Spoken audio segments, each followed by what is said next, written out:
Did you just say the jungle? Everybody loves the jungle. Like reading the letters, it's such a time capsule. Should we read a couple? I was just a normal 80s girl. It was paper, pen, and take your film to the photo mat. I was allowed to sleep in your bed. You came to my house and you got a 5-minute pass. My love is infinite and infinite times two. More grand than the universe is my love for you.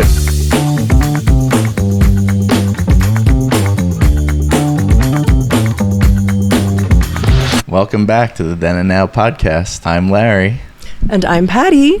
And today we are going to be talking about young love in the 80s, both universal themes of young love that apply even today, and also a little bit about long distance love pre-internet. Pre-internet. Pre-internet. Pre a lot of things. Pre-cell phone. Pre-everything except paper and pen, really. It was paper, pen, and take your film to the photo mat to get developed so you could send pictures cross country. There's a lot of romanticizing the 80s and 90s right now in general, both from like our generation that miss it, like miss life pre-internet and miss the whole vibe of that time. Like younger people who often say, like on our videos, that they wish that they lived in that era. And they live in the wrong era. I think it's more from that perspective. I guess I don't really hear much from peers about reminiscing about it. I mean, we reminisce about it because I think we reminisce about it because of the feedback that you get on the social media from the people that this next generation that longs for. I also follow a lot of like nostalgia, like 80s visions. They always have so many comments and the comment sections are interesting. I feel like every generation sort of romanticizes their childhood era, like decades and like the past. Like people have a hard time with things changing so rapidly. So it's easy to romanticize the past. But especially with the 80s and 90s, because that was like the last 2 decades before everything just exploded. Well, the 80s and 90s, and I think some of the people that grew up even before then, just the other day I saw a thing about we drank out of the garden hose and we came home when the street lights went on. If you fell down and got hurt, you shrugged it off. I think that even goes back pre-80s. There's so much of that. There's definitely a lot of nostalgia on the socials. And also a time where people weren't offended so easily. Like we were recently watching like stand-up from the 80s and it was like, gosh, you remember when you could joke about anything? Like anything. People just weren't, right? Yeah. Well, I mean, when we went to see The Naked Gun the other night, we talked about that. Like, imagine trying to make some of the movies that they made back then. Oh, you couldn't. There's no way. And that was the other thing that came up on We Drink Out of the Garden Hose. Only first or third place got awards. Like, it wasn't participation awards. Yeah. Like, if you wanted something, you actually went for it. You won, you earned it, and that was it. If you didn't get in the top 3, oh well. Suck it up, Buttercup, and better luck next time. Well, I think, like, we've evolved to a place where, I mean, some of it's good. Like, some stuff had to have... We had to collectively evolve past some stuff. I don't know. I think it's gone to such an extreme that like we've kind of thrown the baby out with the bathwater a little bit. Yeah. Don't you think? I think so. So it's been a hot minute. When's the last time we recorded one of these? It's been over a month, right? Yeah. Like we dropped 3 episodes quickly and then we went away and then we got caught. We just got caught up in other things. But this is one that I've been like really looking forward to. We have made a collection of videos about life in the 80s. The most recent one was a remix. There was a trend on TikTok called We Listen and We Don't Judge. It was mostly like modern day couples making things up. Just like it's funny. It's like we listen and we don't judge. And then you say something that the person's not allowed to get mad. And some of them were like really over the top. Like I put a laxative in your coffee or like just crazy. So it was just one of like the handful of times that we decided to do it like throwback theme. And we picked some things to talk about from high school. I think it's up to like 12 million views on TikTok with like the craziest comments. Do you remember what was on it? Refresh my memory. Normally when we're very careful when we make, even if it's a trend, like we are pretty honest with finding real things to talk about and not making shit up. But we talked about Fast Times at Ridgemont High. Phoebe Cates, baby. The pool scene. So we made a joke about how we were watching Fast Times at Ridgemont High in high school, and so many people were like, what's spooning? We were just in your bedroom, like spooning. Like we were snuggled up watching this movie. And there was an incident during the pool scene. And so we made a little joke about it. And so that was true. That was a true story. But then apparently if that happened today and somebody was watching a movie and Woody came to play, it would be like grounds for separation. Oh my gosh, there's a conversation with, so the story of watching the movie, it was a true story. I remember it very clearly, but the conversation about whether or not you had a crush on Phoebe Cates, we made that part up. I don't remember a conversation about having a crush. We had celebrity crushes, but the people watching this video lost their minds. Celebrity crush is cheating. It is cheating. But anyway, there were a few different things in that one. Like you really did steal a bike, probably more than once, but we didn't have a conversation where you came clean. If you stole a bike, I would have known about it at the time. The music thing, Led Zeppelin, I really did like. It wasn't that I didn't like Led Zeppelin. It's that I wasn't familiar with that kind of music. And I learned about certain types of music from you. And it wasn't like I didn't like Duran Duran. I was just too cool for it. You secretly liked Duran Duran, I think. I secretly liked a lot of things, but I was just too cool. Oh my God. The truth comes out. The truth comes out. But the music not only grew on me, it reminds me so much of that era, Led Zeppelin. Like what would you say is your song that reminds you of high school the most? I don't know. There's high school. I mean, there's not any one song because it was Led Zeppelin. For me, it was Led Zeppelin. Yeah, and for me, I was it was convinced, like MTV. I mean, I went through a period where I was convinced I was Jim Morrison, so the Doors were heavily influencing me. And then Jimi Hendrix was always high on the playlist. We also talked about Thank You a Hug, which so many people thought that was so funny. But you have to remember, we had no connection other than our weekly phone call and writing letters. And you would be so sad. You were more of a crier than me when we parted ways, like when you had to go back to Florida. And that was just something that we came up with, but we really did that. And I made a joke about that in our We Listen and We Don't Judge video where I said something about I forgot and you would have been hugging me and I would have not been there. That was a joke. The Thank You a Hug thing was real, but we probably never forgot because we took that very seriously. That was like our connection. So one of the letters that I was reading recently was like, did you telepathically feel the hug that I thought you at 12 o'clock, even though it was not a prearranged thinker? I somehow in my mind thought like you thought I would feel it anyway. Like I would get a little zinger like, ooh, there he is. Oh my God.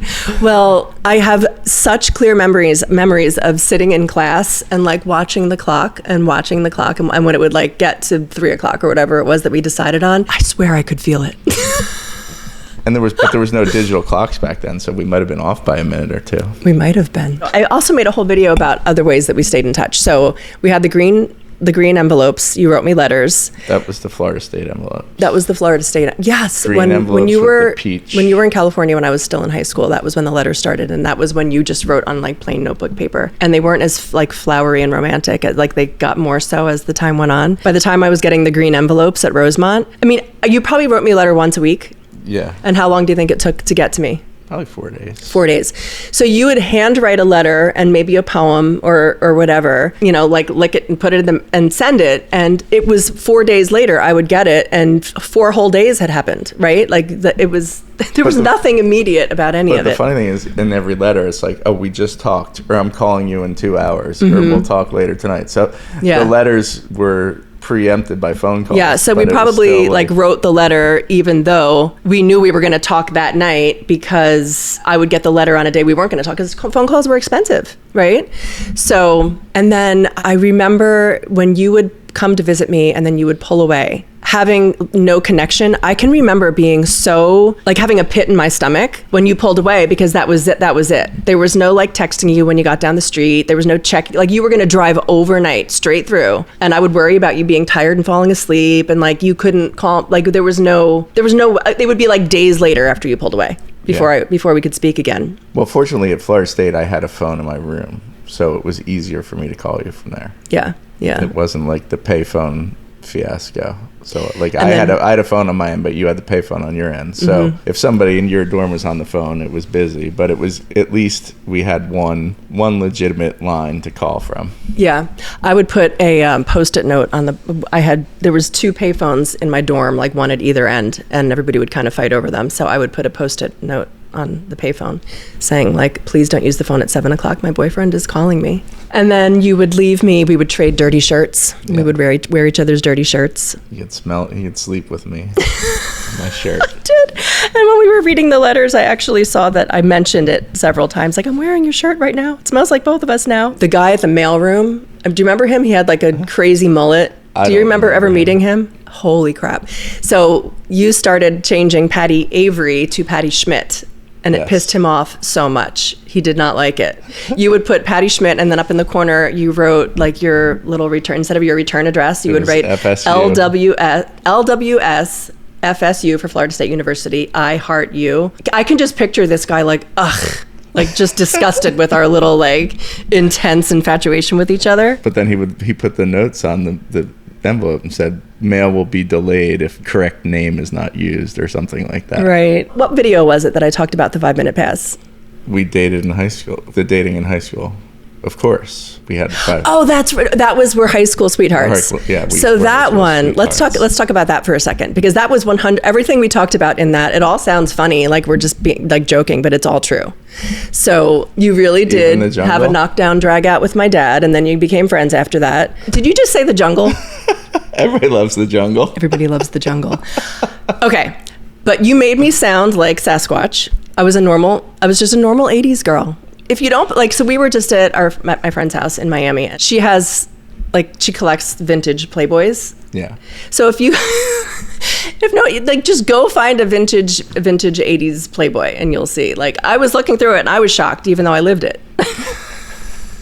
But you went there, and I wasn't expecting you to talk about the freaking jungle on my video, but I almost didn't put it in, but I did. But then, I'm glad you did, because apparently some people got a kick out of it. Yeah, it was funny. So what was your joke about the 5-minute pass? Because my parents were super strict. Yours were not, but mine were. What was the joke that you made about that? I can't even remember. Something about the 5-minute pass. When we were talking before? Yeah. Well, when we made that video. The joke, a lot can happen in 5 minutes. A lot can happen in 5 minutes. Mom couldn't figure out. Oh, that's right. We made a joke. Okay. So your parents were super, like, whatever you want to do is fine with us. It wasn't like they didn't care. They were just very, like, what's the word? Liberal? Super liberal. Super liberal. And my parents were the polar opposite. And I wasn't allowed to call you. Like, we only had the landline. And I did call you, but not often, because my mom, it wasn't condoned. But also when you came over, I was allowed to sleep in your bed. Like, I was just like, we were just treated like adults. You came to my house and you got a 5-minute pass to go up to my bedroom just to get me and bring me back down. Yeah. It was literally a 5-minute pass. It was tight security. Tight security. And I remember my mom, it wasn't just you. I remember one time Julie had, I don't remember if it was like, Julie's my sister. It was either like her boyfriend at the time or like a friend that was a guy. I think it was her boyfriend who was saving up his 5. So my mom's like, okay, you can have a 5-minute pass. And he was like, actually, Mrs. Avery, I'm going to save up all my 5-minute passes till I have an hour.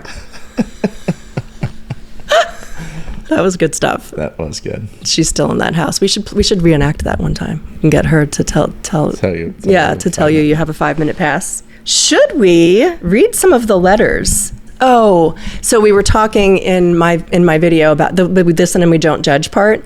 You said something about, remember how you saved all my letters from college, and I told you I didn't know where they were, and you were like, I wasn't sure I still had them, but I can tell you that now because I found them. And so many people were like, oh, he definitely doesn't have the letters. Well, we have the letters. I have the letters. And I read these letters for the first time since I wrote them, which our letter writing era, I wish we continued to write them because they're so fun to read. But so my senior year in high school, I graduated in 88. So going into my high school year was 1987, and you were going to University of Redlands. Yes. And that was when our letter writing era started. So we have a box of letters that are from my senior year in high school, your first year of college, through my first year in college when you were at Florida State. You went to Florida because I was supposed to go to Florida. Then I switched and I stayed close to home, went to Pennsylvania. So we were apart for your first year in college and my first year in college. Right? Not even. It was just the fall semester. The fall semester. And there was still so Florida State was the fall semester, and then I moved home and went to community college. And there's a couple letters in there, but at that point we were so close, we were just back and forth all the time. So we didn't really. The letters sort of dried up there. Yeah. So how many times, when I was at Rosemont, we were only really apart. Well, when you were living in New Jersey, you probably came a lot, or I went home a lot. It was, every weekend pretty much we were together at that point. So it seemed like ages at the time. It seemed like we were going to be apart for so long, but really you would go and then come back 2 weeks later. You would drive from Florida for the weekend. Yeah. Like twice a month? I think total, so So I left in August and I came back in December. I think you came to visit me once. I flew home once. And then I think I drove 4 or 5 times. So it was every other weekend-ish. Mm-hmm. And then the other weekends I would drive down to like West Palm to see my friends. And that was an 8-hour drive. I did a lot of driving that semester. Like reading the letters, it's such a time capsule, right? Yeah. I can't believe I've never read them until now. Like I can't believe I didn't know where they were. Should we read a couple? Sure. This would have been the fall of 88, right? Probably, yeah. Larry, how are you? I'm okay, except that I'm broke. I just got my checkbook in the mail, and all I have in it is $110. My mom also sent me a little herself, but not much. I figured out, after I come back from New York, I'm only going to have $45 left at the most. Isn't that sad? So I guess I'll be able to pay a little if we stay in a motel while you are here. There's one nearby for about $35 a night. I hope you appreciate me coming there in October. That's where all my money's going anyway. Some of this gets pretty personal. You're not going to get into the personal I don't stuff. know. I don't know if I should do that. Why don't you read one? Well, here's one. Mail will be delayed if correct name is not used because it's addressed because it says Patty Schmidt 3 years before we were married. Let's see. This one says Patty Jean Avery on it. What's in here? So you hadn't mentally married me yet? No. When you're not here, my DHQ is way down. DHQ meaning daily hug quota. Oh my God. We were so into the freaking hugs. Dear Patty, do you think they follow us around to make these cards? I thought this was the best card. I wish you could come back right now and give me a big hug. I miss you so much. Oh my God. Hugs. Oh my God. I'm going shopping tomorrow, so I'll bake you some cookies this weekend and send them Monday. I forgot I would send you cookies. You would send me cookies and poetry. Poetry. I miss you. Talk to you tonight. Talk to you tonight. Do you remember the basement in my dorm? There was a basement where you were supposed to sleep. I mean, sometimes you'd end up sleeping in my room. So I wrote, last night I went down in the basement to lay in our bed, but the door was locked. I was so bummed. I wanted to just lie there for a while. Oh well. I've also worn your shirt constantly since you left. Now it smells like a mixture of both of us. I'm going to end this now that I have nothing else to write. I will talk to you later anyway. I miss you, but I'll see you very soon. I love you. That's like a very innocent one compared to some of them. Here's one. Dear Patty, the cookies in the big bag are the ones that are perfect. I hope they help take your mind off your work. I've also put in a little something else to ease your stress. What could that have been? It's not much, but it's very good. So what would that have been? Like a little joint? Probably. Like did you just mail that in an envelope with my letter? That's wild. I probably put a joint in there. Oh my God. Oh no, here's a good one. This is because I don't remember writing this, but all this talk about like there's so much talk about on just about with young people, like about cheating in general and long distance relationships and this and that and the other thing. So listen to what I wrote. Do you get mad when this is something I wrote in a letter, probably 1988, 1989. Do you get mad when I say that I think you're going to cheat on me? I don't really think you will. I feel like I can trust you now, but I don't know if I believe you that you're never tempted because I don't know any guy that isn't. I also can't name one guy that hasn't cheated on his girlfriend at least once. Maybe there are a couple of them somewhere, but you are in the minority. So don't expect me to never wonder, especially when there's no way I'll ever know for sure. Anyway, I worry a little bit about you when you're with, I'm not going to say the name. Do you know who it is? No. Begins with an L. Because I can see him totally convincing you. Come on, she'll never know. Come on, Lar. I can just hear him. I'm sorry, I'll stop bragging. Do you remember when we used the term bragging? At least you know that you can trust me. I think I have the most morals out of anybody in this whole fucked up world. Oh my God, I can't believe I said that. I could never share myself with anyone but you. Okay, that's enough of that one. That's enough of that one. I think that was going down a path I probably don't want to read out loud. This is another one that was addressed to Patty Jean Avery Schmidt, and the best is on the back. It says, open slowly, hugs inside. Oh my God. That isn't just so good. I can't even. That's pretty cornball. We were we were cornballs. That's what we were. Oh, this is a good one. Okay, you go. Dear Patty, I miss you so much. I just want to come back right now. I'm so stressed about my astronomy test. Oh, astronomy, that was the worst. That was the class I had Wednesdays. I would leave at 2:30 after my astronomy class and drive to see you. So, and then I'd roll 2:30, and then I'd roll in usually about 5:30 in the morning and sleep until you got out of class on Thursday. Yeah. I wish I could hold you right then when I was crying. You were a crier. It made me so sad. I'm sorry. You were such a crier. I'll say good things now. Only 3 weeks till I come to see you. I can't wait. I miss you so much, Patty. Will you think me a hug when you read this? See, our letters prove that these things are true. That's so funny. September 7th, probably 88. Larry, I miss you so much. I'm so glad you gave me your shirt before you left. Even if I'm just walking by my room, I'll stop in just to smell it. I sleep with it every night, too. It's so cold in my room. Oh, my God. My room is so small and bare. Carol's room, I don't know, who's Carol? Carol's room is so much better. The juniors and seniors share one big building. The rooms are huge. And they have phones, too. I can't wait to live there. Having a phone seemed so luxurious. So here, this is probably not the poem that I was working on, but here's one. My love for you goes on forever. And I'd say, you could never measure. I remember these. I memorized them. Infinite and universe are far too small. No term could ever explain it all. My love is infinite and infinite times two. More grand than the universe is my love for you. I remember these. I'm not even reading it with you. Good stuff. I literally remember. And your poems were so rhymey. Everything, yeah, because that's what I did. I made rhymes. Always rhymed. Here's a birthday card. Happy birthday, love. I wish I could be with you. Hope your day is going great. And just think, we'll be together in a few days. Now you are 18, and I bet you feel so much different. Just kidding. I miss you so much and wish we were together. I can't wait to come home again. I hope you like my homemade card. Not too creative, but I didn't know what to do. See you in a couple days. I love you. Oh my God. Avery was so impressed by this, how you have the heart and then you open it and it's the Y. Did you hear her this morning? No. Look, this is it right up her alley. See how it's like a heart and then it's a Y. No, a V. A V, sorry. The V of love. I sound like such a young, I don't know. I forgot that I was so high maintenance. Listen to this one. I feel so bad that I called you last night all wasted.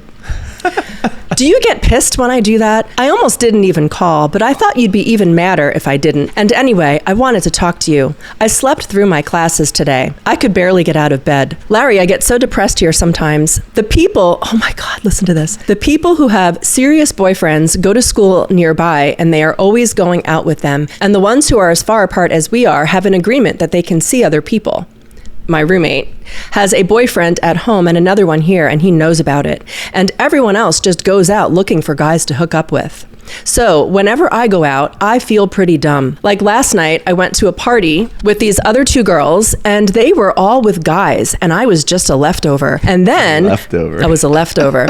And then when I was sitting by myself and a guy started talking to me, I guess I acted sort of distant, and I probably came across as such a bitch. And when somebody tries to go with me, that's what we used to call when someone tries to hook up with you. Now it's hook up. It used to be go with. So do you remember that? I don't remember. So somebody tries to go with me. I can't stand it. I don't know. It all just makes me miss you more. Last night, I was having the worst time at this bar. I was so alone and so drunk, and I was dying to curl up in your arms and go to sleep. I don't know why. I just wanted to do that. I felt like you sounded like you felt when you got really frustrated in your class and wanted a hug from me right then. I know exactly how you felt, because when I'm upset or mad about something here, I would give anything for you to hold me. And another thing that pisses me off is when someone asks me if I have a boyfriend and I say yes, and they ask me where he is and I say Florida. They act like I am ridiculous for thinking we will stay together. Or if I'm talking to a girl in my dorm about you and they ask me things like, do I think you are cheating on me? And I say no. They say things like, how do you know that? Or you would never find out if he did. And that just makes me think and get all upset over nothing. And again, I need a hug and you're not around to give me one. Oh well, I'll be getting many to make up for it next week, right? I better be. I hope I made those hugs up for you. Oh my God. P.S. I just reread this letter and it sounds like I was complaining, but I wasn't. I just needed to get that all out of my system. Love always, Patty Jean Schmidt. You were committed early. I was committed early. I can't remember I wrote all of that out. Sorry, I had to reopen the envelope to put in the poem. I hope you like it. I don't know what's in here. Oh my God, we should I want to make a whole book of your poetry. This is great. That's why I put this one aside. Remember that hair on my cheek Well, you plucked it. I plucked it, and then I scotch taped it to the envelope and sent it to me. How romantic. The pet hair. This is 1988. I miss you so much, Pat. I never called you Pat. And I never called you Larry. I never called you Lar. I always call you Lar now. That's why Lilu calls you Lar. Lilu's our granddaughter. So every time I wrote your name or said your name, it was Larry. Yeah. Now Larry's our son. And you're Lar. So it's funny that, you'd never call me Pat. No, I wrote Dear Patty, but then I miss you so much, Pat. That's so funny. I can't wait to come see you and cuddle. I baked chocolate chip cookies like I said I would. And it was a job. I had to cook them extra long to get the middle and the bottom cooked so they'd be extra crunchy by the time you get them. I also put the other stuff in there. Other stuff? Whatever that in the another joint to go with my chocolate chip cookies. That's probably what it was. I still have to get the Blistex tomorrow. I guess I was sending you Blistex. I played soccer tonight. It was so fun. I can't wait to play next Sunday. I love to play, and sometimes I get so bummed when I think that I wish I never quit, because I quit in high school to go surf. Yeah. But I know I did like surfing much more than playing soccer. But now there's no surf, so soccer is a good pastime. I just stopped writing to read what is already written. I guess we both did that. Reread what we wrote. Oh my God. And I think it sounds ridiculous. That is not how I always write, is it? The only thing that is written is like a bunch of senseless sentences just thrown together. I'm sorry. How are you doing in your classes? Any tests coming up?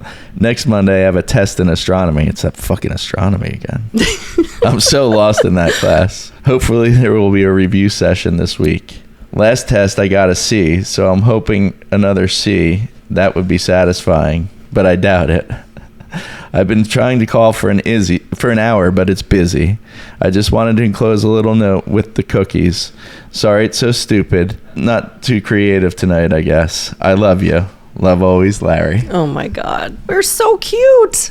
Listen to this one. This is so funny because did you ever remember a time where you didn't help me with the knots in my back because of my scoliosis, working out my back? I didn't realize this started in college. Listen to this. I wrote, I will need you to rub my dent in my back, okay? It was killing me this morning. I woke up really early and couldn't get back to sleep because of it. It sucks. And you will probably want me to scratch your back and play with your hair. And we'll probably want something else too. No. Just a hair play. What could I have been scratch. Talking about?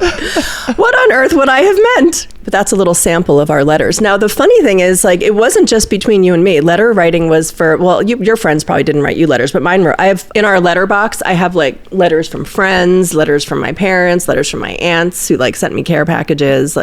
It's such a lost art. Yeah, in my box, there's a couple letters from my mom. Yeah. And my mom writing letters on behalf of my dog. Woody. Oh my. Well, so it's just crazy to think even my good friends, I have these long handwritten letters, and we all had such beautiful handwriting. Not me.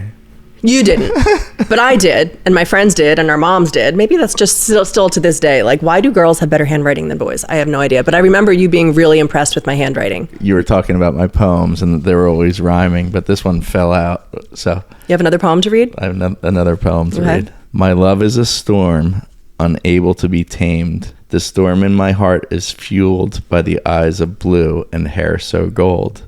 A storm that will never end and never grow old. I guess there's a little rhyming. The turbulent winds of love blow through my mind, and the rains of passion flow through my veins. The lightning of my love carries thunder in my heart.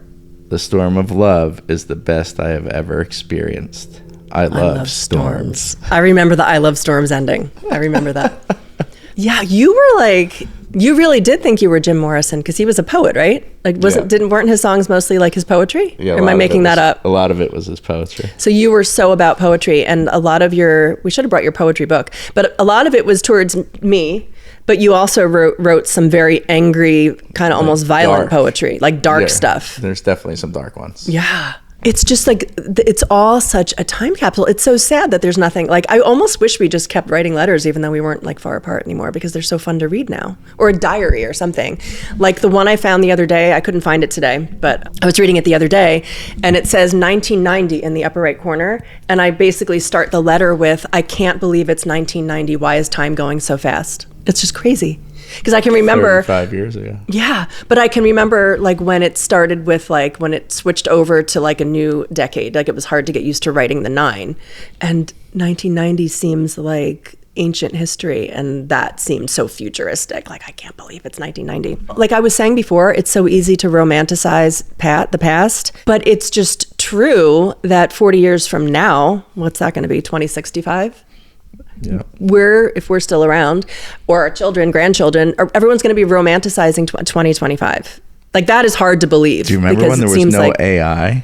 Do you remember when there was no droids that you could marry? No, you know what's going to be funny? You know what's going to be funny? I think people are going to, like some of the AI, like the effects and the trends that people use on social media, like the one where you're like hugging yourself as a child, or the one where someone, it like the AI is so bad. I think that's going to be, like, it's probably going to get so good that people are going to think like it's so antiquated what we're doing with it now.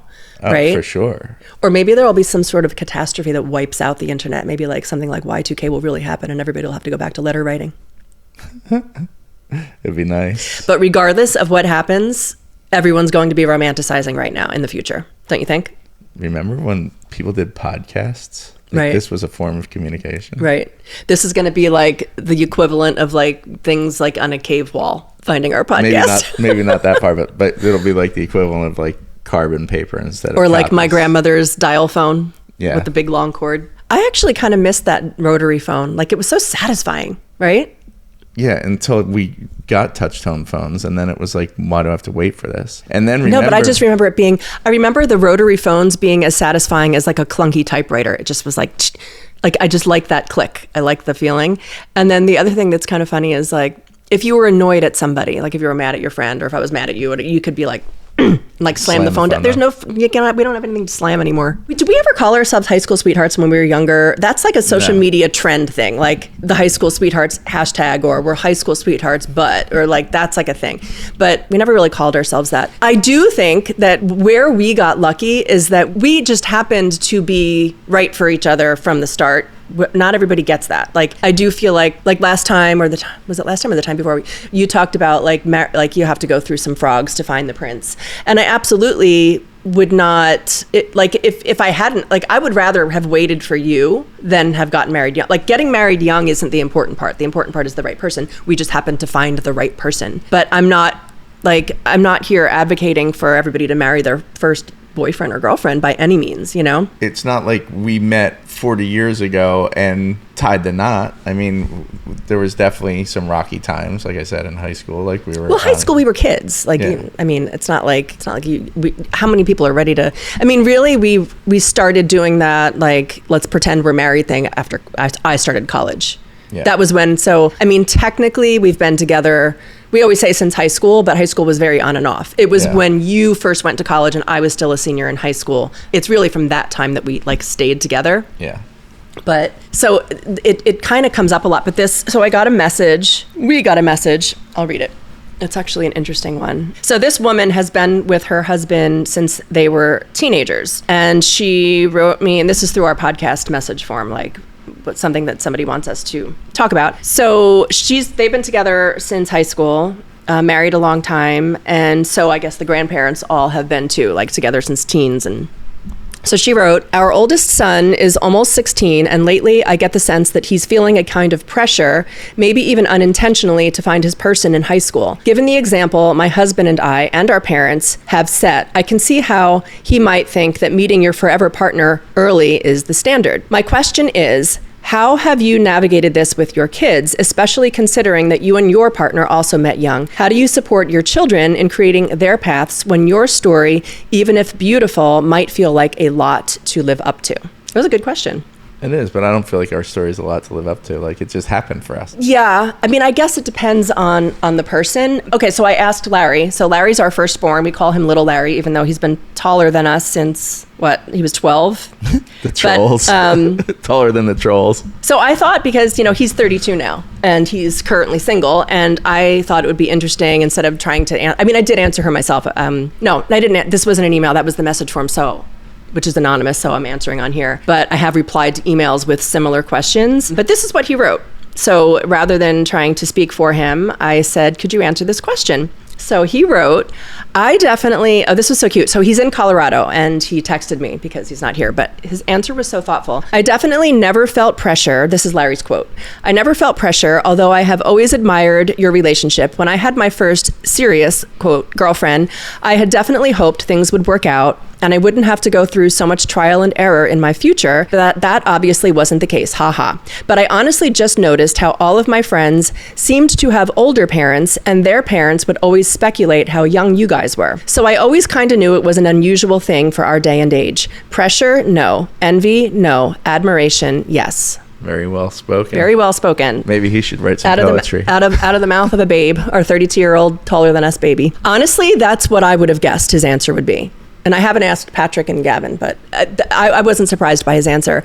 Because really, most people, wouldn't you say that our generation and our son's generation, the age to get married, the typical age to get married, wouldn't you say is like late 20s to like early to mid 30s? Yeah. In that window? Definitely. And when I worked in the city, and I think it's been like that. Like I feel like we were young for us, even we were one of the generation. First. Yeah, like we had one, maybe two other sets of friends that got married young, but everybody else married older, and I feel like that was definitely more the norm. Yeah. For people to do it older. So like before you said the 2% thing's not true, we know a lot of people who have been together since high school. So, but like we have really good friends who have been together as long as we have, but they didn't get married right out of school like we did. Like they got married, more like the typical age to get married, even though they stayed together that whole time. Yeah, I guess they stayed together and they did more like career building and things like that in the interim, which most people do. I guess I'm tying this back to I feel like I never really thought of it deeply enough to put it into words, but I always just assumed our kids, like I wouldn't think they would have like we're kind of unicorns a little bit to that we got married so young and stayed together. I don't think that when they look around, like Larry said, it's not the norm. It's not typical.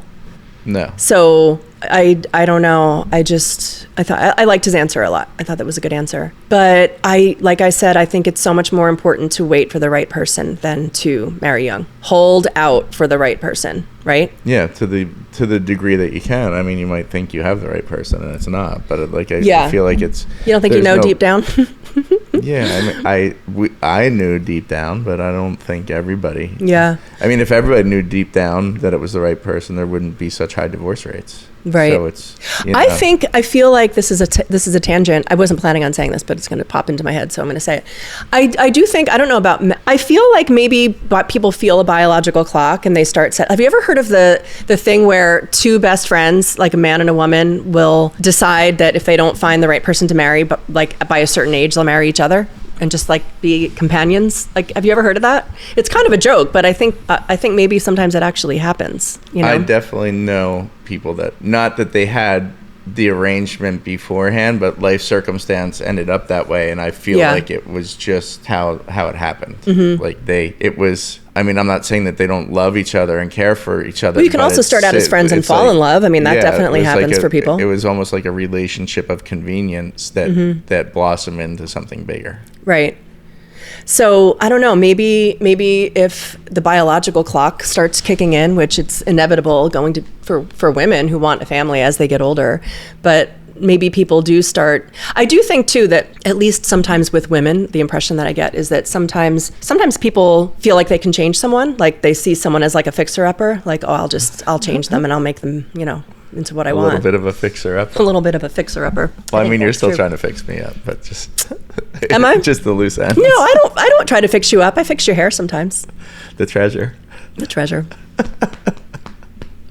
No, I think we've always been pretty good at accepting each other for what we are, like our faults. I have a lot of them, and you've just always loved me anyway. I have more. No, we both do. Struggled through them. I think you're easier to live with than me. I'm a lot moodier than you, and I don't know. I think you might love me more unconditionally than even my mom, if that's possible. Wow. You don't ever really hold anything against me. Like, I can have a mood. I can like take something out on you. You just always treat me exactly the same with like a lot of love and respect, no matter how cunty I get. Because I'm pussy whipped. Oh my God. Just kidding. It's true. No. So similar to that message, I'm going to jump right to another message that's actually, it's kind of similar, but it's kind of the opposite. Let me see. So while I'm looking for this, you know what's funny? I feel sure that if we had separated and married other people, like if when I went to college, you know, like the movie Sliding Doors, when things just go like a totally different way than how they did. Yeah. So if I had gone to college and met somebody else, like if we had married other people, I don't think I would have ever gotten over you. Like I think I would have pined for you for the rest of my life. I think I would have felt like, I feel like my poor husband, I just would have been thinking about that dude from Brielle.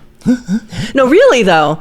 But I think that's probably because I never had to get over my first love. I wonder how you do that. I don't know. I just started talking and forgot what I was looking for. So I think for a lot of people, it probably would not work out to marry their first boyfriend or girlfriend. But I also think it's not wrong to commit at a young age if you are in fact right for each other and both ready. I'm fully in support of like young marriage if it's for you. But anyway, so this is actually an email that I got a while ago, but I saved it because she said I can share it. So this is a woman with, I'll just read it. I'm reaching out because my son and his girlfriend are in a somewhat similar boat. They've been each other's rock since high school, sharing a bond that many, including myself, admire deeply. This is her son and his girlfriend. However, they've recently encountered a bit of a challenge from her mom. Without going into too much detail, there's a voice of concern suggesting that perhaps they are too young to have found the one so early, implying the value of exploring life more independently. Knowing how wonderfully you both have navigated your relationship through the years, I was wondering if you could share some pearls of wisdom. How have you managed to grow individually while nurturing your bond? What advice might you offer a young couple committed to their relationship but facing external pressures to explore more widely? Well, I think we may have talked about it before, but like it's super important to have your own pursuit. When we had gotten together, if you're like, well, you can't go surfing, we're doing this, or you can't go play golf, we're doing this. Like that was never the case. Like it was like we always respected each other's space to do whatever. We always traveled with friends separately. Like I never tried to say, well, you can't do that, but I don't think that's what she's talking about. She's not talking about doing things separately from each other or having independent travels or whatever. She's talking about exploring with other partners, seeing if there's other fish in the sea kind of thing. Yeah. She's saying from a parent's perspective, she likes her son and his girlfriend and thinks they're great together, and her mom thinks that they should. I think when I went to college, my parents were probably, I don't want to say hoping I would find someone else, but maybe hoping that I would be sure, like maybe I would like just like branch out a little bit and like make sure that, I mean, nobody was going to change my mind from you. But I can't say, like looking back on it, I can't say that I would blame him. I wasn't the most upstanding citizen. No, but you were a good guy, but you were kind of known as a troublemaker. What was the acronym? Mothers Against Luke and Larry. Oh my God. Mall. So parents talk, and we were, at the time, we felt we were grown up, but we were teenagers, and parents talk. And I think somebody actually said to my parents, like at a party or something, oh, she's dating Larry. Oh, keep her away from that Larry Schmidt. He smokes pot. Like that. And that was bad at the time. And you were also, drug addict. You were like in trouble. You were very, like, you were kind of wild and crazy. And I went from playing tennis and reading books to like sneaking out and quitting everything except the boy that I was so infatuated with. Like, I think my dad didn't know what the heck happened. It was that same year that my dad escorted me to visit you, like took me on the plane. He didn't want me to fly alone. No, and that was the next time I saw him. I never saw him until he delivered and I was scared. I was scared. But I think that was, I mean, my dad wasn't like a man of many words. Like he wasn't going to like open up and say anything heartfelt. He wasn't going to apologize. But I think his version of apologizing was to let me visit you and bring me to you. And I think it was probably the best case scenario, because had we had a run-in at home or in your house, it could have been different. I think the fact that he brought you to me and went on his way for a couple of days and we left you with me to hang out, gave him sort of an out as opposed to being stuck in the same room in the house and having to hash things out. I think it was probably a better scenario. But that was also just an era where I think a lot of families just sort of, nobody really talked things out. You just sort of pretended everything, let's just act like it didn't happen. Yeah. You know? So he flew with me on the plane. He dropped me off in front of your dorm. You shook hands. I was so nervous, and I remember you shaking hands. Talked a little bit about, like, he was going to go sightsee for 3 days. He just left me at your college, and he went to sightsee for 3 days, and then he came back and picked me up. But I think at that point, like, I hadn't even gone to college yet. And I think that my parents I think that at some point they realized that I was not going to change my mind. It wasn't like a fleeting thing. I just was in love with you, and that was that. But I don't know if you remember this. When I was at Rosemont, and you, do you remember your mom being concerned about all the driving to see me there? Do you remember what she said to you? No. And I think you brought it up to me because you wanted to make sure that it wasn't true. But your mom she wasn't trying to keep us separated, but she said something like, I just feel like you need to let her have some space. Like she was crowding you. Yeah, she was concerned that you were crowding me, and that I wanted to, like, get myself settled in at college and, like, enjoy myself, and you were, like, showing up on my doorstep every 10 days, you know, and she was worried. She wasn't trying to. I think your parents were probably very happy with our relationship. I mean, I think you were kind of always in trouble. You had some issues you were in trouble here and there, right? I mean, I'm thinking, what can I say? And I was sort of the one who was, like, never in trouble. And I think from our parents' perspective, it was a little bit like, who's going to influence who, right? Like, my parents didn't want me to start getting in trouble with you, but your parents were probably like, oh, what's Patty doing tonight? Like the opposite, because I was like, just, you know, I don't know. Like we had the yin and yang that had to stay in balance without swinging too far one way or the other. But I don't remember. I think by the time I was in college, by the time I was still in high school, my dad took me to see you. And I think that was the point where they made peace with, well, she's really in love and she's not changing her mind. And but then they both just loved you a lot from that point on. You were great. I don't know if it was from that point on. That was like the start of the uphill toward it was pretty quick. It was pretty quick that you were friends, and then I'm friends. I'm getting away from answering this person's question. Well, answer the question because we're running out of time. So, other than your mother being concerned that you were crowding me out at college, that one conversation, I don't think that when two young people are in love, I don't think you can really stop them by just. But at the same time, we were like, if you're gonna try and drive a wedge between them, like. There's gonna be some repercussions from that. Like if there's nothing wrong with the relationship other than the parent not wanting them to commit so early, like you're just setting yourself up for failure. Yeah. Like, and you're definitely setting yourself up to be in an adversarial position with your kid for the rest of your life, I think. Right. I don't know. But I think to go back to what you said, I think that we were always very good at, like, we weren't, other than what I was saying in the letter about people, like, it sometimes felt like the world was against us. Like, oh, that's not going to last. You're not going to last. Nobody said high school sweethearts at the time, but that was the gist. Yeah. Like, oh, your boyfriend's in Florida and you trust him. Like, I got that a lot from people in college. I think for the most part, we weren't, like, super jealous, and we were totally fine with, like, traveling separately, doing different things. Like, I would sometimes go on, like, a weekend trip with girls. I don't remember you ever getting, like, possessive or jealous or anything like that. I don't know. I guess because we just didn't have an available vibe when we both knew that. I don't know. Maybe. I don't remember it being like a big issue. But maybe like the fact that we went to college. I've also had, like, really young people, like people who are still in high school, saying, I want my boyfriend and I to stay together like you did, and do you have any advice? And, well, you have to just, like, let it play out, right? Yeah. Like, we went to college, we did separate things, and it just was meant to be. And so it just didn't drive a wedge between us. It just brought us closer. Yeah, I mean, we started out in separate colleges, then we ended up close together, then we moved in together, and it just progressed. Yeah, I don't know. I don't think there's any easy answer to any of this stuff because it's all so individual. Like, there's so many variables. I absolutely think, depending on the people, that it's absolutely a legitimate path to stay with the first person you're with if that's meant to be. If it's meant to be, it's meant to be. I don't feel like I missed out. I wouldn't, like, how would you feel if, like, let's say you'd never be my dad because you're so radically different, rest his soul. But let's just say Avery gets to be 14 14. That's not long from now. And she has a boy coming around who is doing, like, at the time, like now you can practically buy weed at 7-Eleven, but at the time it was kind of a big deal. It was like very much not considered okay. Like, what would be comparable now, and how would you handle it if it was her? I don't know what would be comparable now, because it's like... Yeah, it's hard to say. I mean, it is hard to say, because it was illegal, but it's, by the same token, it was a plant. You know, it's not like there's any equivalent. Right, we should save this topic, because we're going to do a whole topic on like party times, right? Yeah. But that was probably my dad's biggest beef. That and the long hair. You long-haired, I don't know. Yeah. We'll leave it at that. Go back to California, you long hair. Da da da da da.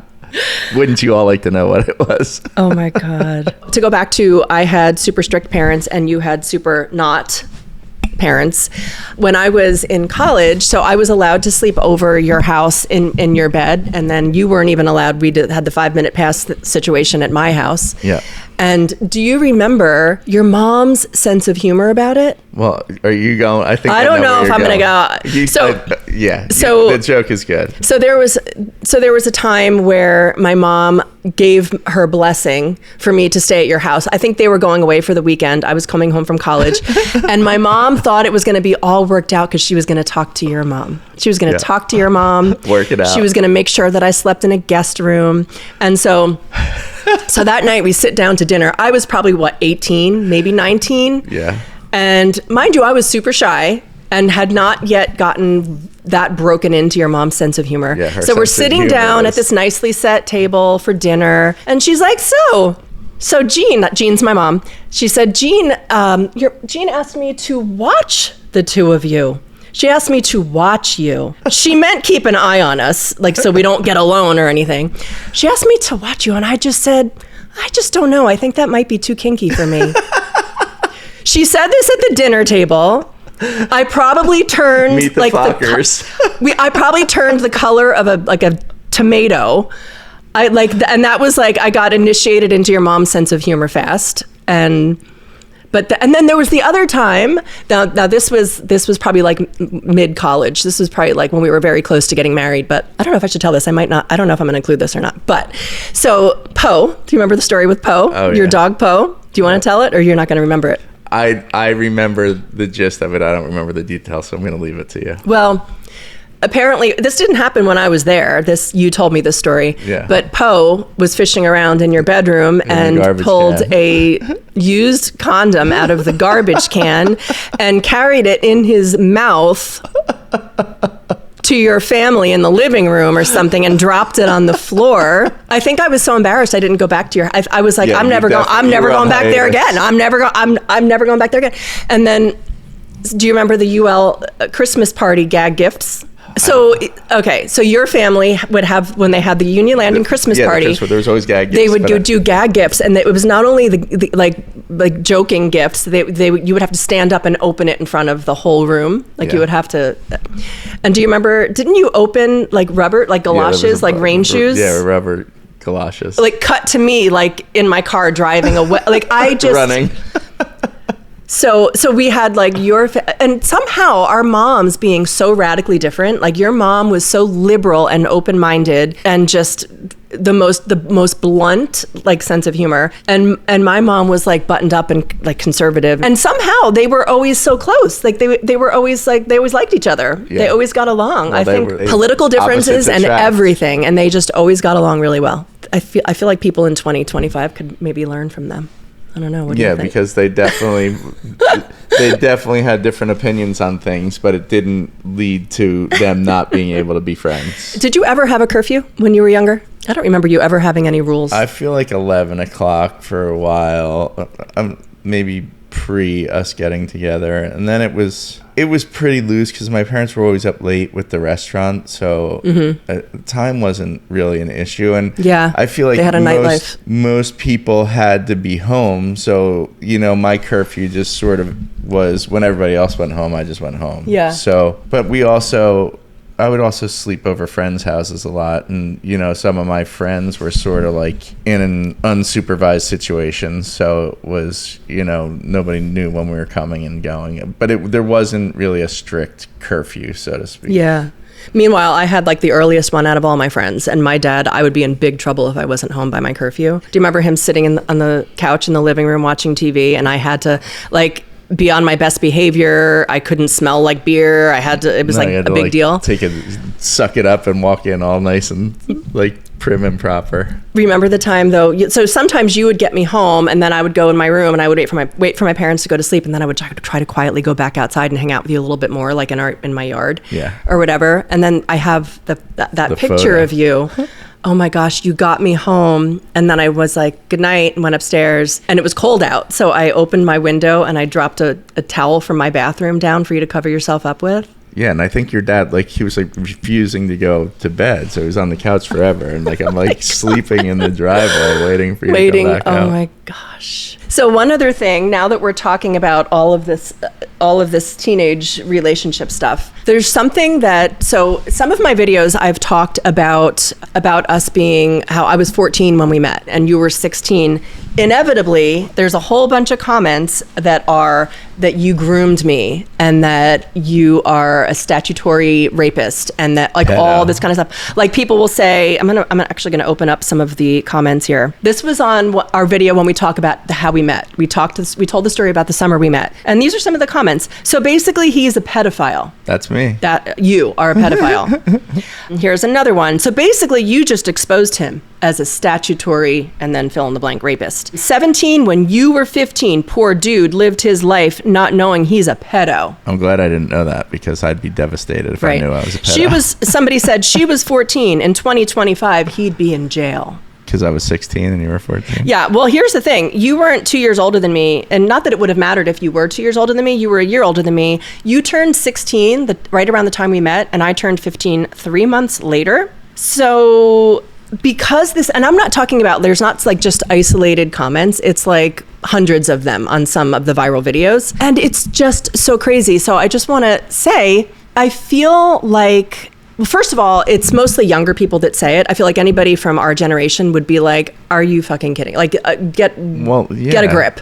Like, that's so not accurate. But not to mention, like, look at, like, so we grew up knowing that your grandparents and people their age, like they were getting married when they were 16, 15 and 17, 16. Yeah, my dad's parents. But I think people don't understand the definitions of these things. Like, first of all, a pedophile is completely different from statutory rape. Like, a pedophile is a mental illness. That's somebody who's attracted to a prepubescent person. That has nothing to do with an 18-year-old dating a 17-year-old. Like, the fact that so many young people don't understand what these words mean is concerning, because when you start throwing words like rapist around with a teenage relationship, I feel like it waters down the what those laws are actually for, and it's not for a situation like ours.